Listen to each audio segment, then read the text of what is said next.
Guacamelee is the newest PSN exclusive to come out of Dreambox Studios, the game developer behind Mutant Bob's Attack on the PlayStation Vita. While Mutant Bob's Attack was a great game on the PlayStation Vita, Guacamelee supports PS3 and PS Vita.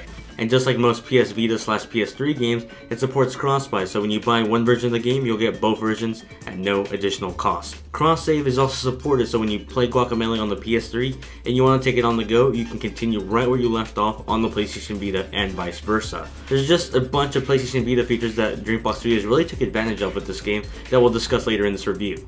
Guacamelee has you play the role of Juan, a young Mexican farmer who's after the heart of El Presidente's daughter. One day the evil Calaca invades Juan's village and kidnaps El Presidente's daughter. Juan tries to save El Presidente's daughter, but sadly is killed in the process. Juan then wakes up in a purgatory state where he finds a wrestling mask that turns him into a full-fledged wrestler, and thus our journey begins to save El Presidente's daughter. Guacamelee is a beautiful and amazing looking 2D action platformer game that just looks fantastic on the PlayStation 3. Particle and graphic effects just look great and just very vibrant. The visual art style kind of reminds me of Chasing Aurora on the Wii U. With that said, that's the PlayStation 3 version. When you go on to the Vita version, the game still looks great and all, it's just not comparable with the PS3 version.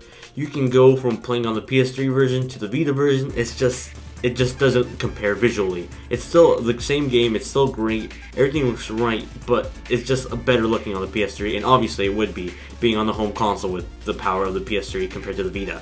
Like I said before, Guacamelee is a 2D action platformer game. There is a lot of elements into this game. There's the action genre that kind of feels like Castlevania, but there's also RPG elements like upgrading your abilities, unlocking new abilities. You could use the money earned by defeating enemies to buy new unlockables like new abilities, upgrades to your health, to your energy slots. It's very RPG centric as well, so it's all a great little vast mixture of different elements from different genres of games. The combat in Guacamelee starts off slow, you know, maybe one or two moves, but as soon as you start unlocking new abilities and start upgrading your current ones, you'll begin to see the vast array of different combinations of attacks you're able to perform in Guacamelee. Gameplay is kept fresh and new with new abilities and new enemy types being unlocked throughout the entire game. Gradually, you'll learn new abilities that allow you to go back and explore new areas of different levels you've been to before and collect new items. Additionally, as you gradually pass through the game, more enemies will begin to appear that are more difficult than the previous one and have new abilities that the other ones didn't. There's also an interesting mechanic called the World of the Living and the World of the Dead. You'll be able to switch between the different worlds to fight different enemies at the exact same time. So sometimes you'll see shadow silhouette figures that you won't be able to fight unless you switch to the World of the Dead. While this mechanic doesn't really get introduced and put into full use until towards the end of the game, this game mechanic certainly makes certain enemy and boss battles more difficult to play, as well as solving puzzles more challenging.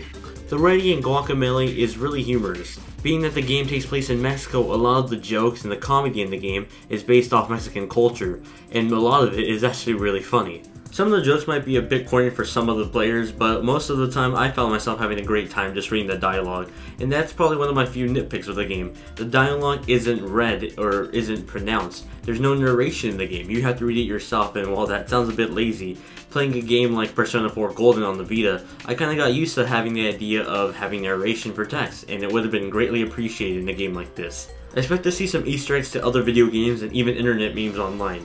You might see Grumpy Cat once or maybe twice. Guacamelee features a very Mexican culture based soundtrack that's pretty limited. It's not bad or anything. The music isn't bad, it's just limited, so the amount of tracks that are looped over and over again can get annoying. Guacamelee also features a co-op mode that's certainly appreciated, but certainly not needed. A second player will be able to pick up a PS3 controller or a PlayStation Vita and enjoy the game with their friends. If you're into the co-op mode, sadly there isn't any online co-op. You'll have to play locally, so you'll have to have an extra PS3 controller or a Vita and a PS3.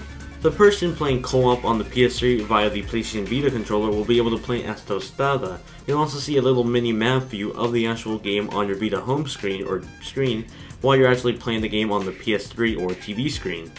It's definitely an awesome feature, although there's not much explanation to how to actually set it up.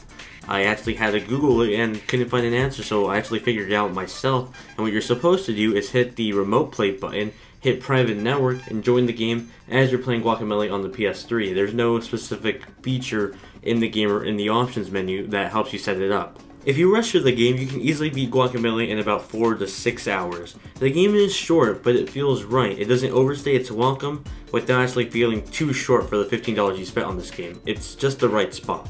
There's plenty of collectibles and items to go back and collect, and there's even a platinum trophy you could earn by playing Guacamelee. And there's 2 different trophy sets on the Vita version and the PS3 version, so there's plenty of reasons to go back and actually play Guacamelee once you beat the game. The only 2 major flaws I could see with this game is the lack of narration during dialogue scenes, and the fact that some of the music tracks are pretty limited and they loop constantly. Other than that, Guacamelee is a great game for PlayStation Vita and PS3. For $15 you can get both copies of the game and take the fun on the go or on your television screen. For all these reasons and more, I give Guacamelee a 9 out of 10. For more on everything video games and Guacamelee, you're already at the right place, Gaming Vlog Network.